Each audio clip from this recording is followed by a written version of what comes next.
ድንግልና ለባል እንጂ ለፍቅረኛ አይሰጥም ትላለች። ይህ የተፈጠረው ከአመታት በፊት ነው እና ያኔ 14 ዓመቴ ሲሆን የ8ኛ ክፍል ተማሪ ነበርኩ።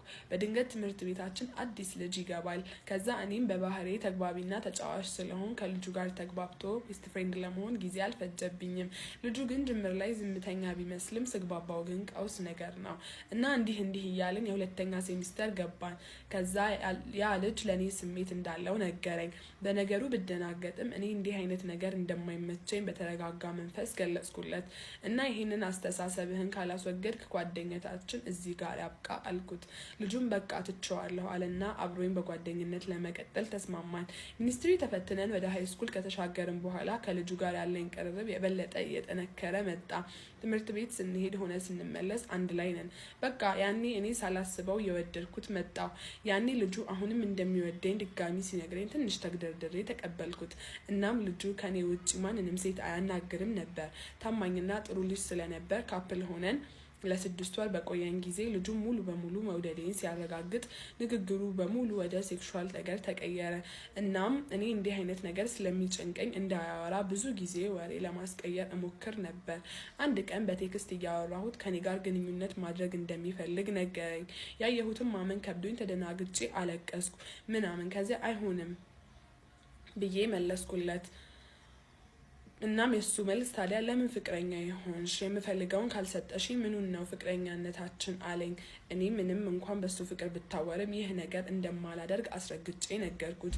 እሱ ካላደረግን ከእንግዲህ አታዋሪኝም፣ አላዋራሽም፣ አታቂኝም፣ አላቅሽም ብሎ ካረገኝ። ከዚያ በጣም ወደውና ላጣው ስለማልፈልግ በሌላ ሲም ከብሎክ እንዲያወጣኝ ቴክስት አደረግኩ። ይህን ጊዜ እሱ የመሰለው የተስማማሁና እሺ ያልኩት ነበርና ወዲያው አንብሎክ ሲያደርገኝ እንዲህ አልኩት፣ አንድ ጥያቄ ልጠይቅህ። ምን ሲል ከኒካህ በፊት ግንኙነት ይፈቀዳል እንዴ አልኩት። ጭራሽ ሙስሊም ነው።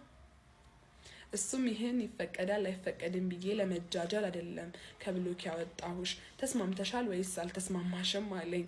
እኔም መቼም አልስማማም ስለው እንደዛ ከሆነ በቃ ከዚህ በኋላ ይብቃን አለና ዝም አለኝ። እኔ በሱ ተስፋ ሳልቆርጥ ለ10 ወር ሙሉ እንደማይፈቀድ በቴክስት እየነገርኩና እየደወልኩ ማስረዳቴን ቀጠልኩ።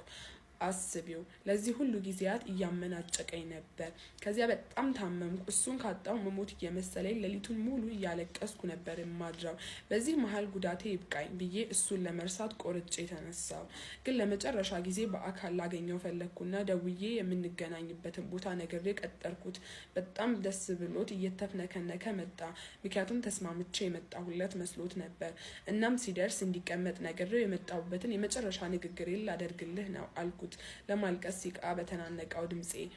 እሱ ምንድነው አለኝ። እንዲህ አልኩት፣ እኔ ካንተ በነበረኝ ቆይታ በጣም ደስተኛ ነበርኩ። ምናልባት አሁን ላይሆን ይችላል፣ ግን ደግሞ የሆነ ቀን ሙሉ ለሙሉ እረሳሃለሁ። በዚህ አትጠራጠር። እኔም እርግጠኛ ነኝ። ልነግርህ የምፈልገው ነገር ሴት ልጅ ስለ ስሜትህ አትመኝ፣ ድንግልና ደግሞ ለባል እንጂ ለፍቅረኛ አይሰጥም ብዬው ከመቀመጬ እሱ ምንም ከማለቱ በፊት ወደ ቤቴ ለመሄድ ተነሳው። መንገድ እንደጀመርኩ ቆርጬ እንደተነሳው ስለገባው ደንግጦ ሊለማመጠኝ ቢሞክርም በሀሳቤ ጸንቼ ስለነበር ወደ ቤት ሄድኩኝ። ከ1 ዓመት በኋላ ልጁ ደወለ። እናም ተደናግጬ አነሳሁለት። ሰላምታ አቅርቦ ሰላም ካለኝ በኋላ ካየኝ እንደቆየ ነገረኝ። ከዛም እንዲህ አለኝ፣ በጣም ነው የማከብርሽ እናም አድንቄሻለሁ። አንቺ ብልህና አስተዋይ ሴት ነሽ። እኔ ያኔ በጠየቅኩት ነገር በጣም ተጸጽቻለሁ። አሁን ነው የገባኝ። ልክ እንደነበርሽ አንቺም እምቢ ማለትሽ ልክ ነው እና ላጣሽ አልፈልግም። እባክሽ አብረሽኝ ሁኚ። እኔም መቼም ድጋሚ ከሱ ጋር መሆን እንደማልፈልግ አስረግጬ ነግሬው ስልኬን ዘጋሁበት፣ ብሎክም አደረግኩት። እና ሴቶችዬ ከኔ ህይወት ብዙ ትማራላችሁ ብዬ አስባለሁ።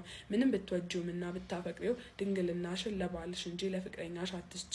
ወንዶችም ደግሞ አድቡ፣ እንዲህ የወረደ ጥያቄ አትጠይቁ። አመሰግናለሁ ትላለች። ሊትስርሊ በጣም ወድጃለሁ። በነገራችን ላይ ስለወደድኩት ነው ያነበብኩላችሁ። እንዲህ ጉንፋን ይዞኝ በጣም ጉንፋን ይዞኛል። ኃይለኛ ጉንፋን ያመመኝ ነው። ኤኒዌይ በጣም ወድጃለሁ። ኢትስ ሶ ጉድ። የመጨረሻ ላይ የወሰንሽው ነገር አሪፍ ነበረ። ወንዶች አድቡ፣ እንደዚህ የወረደ ጥያቄ አትጠይቁ። ወሳኝ እና this is her story. thank you። በጣም ደስ ይል ነበር።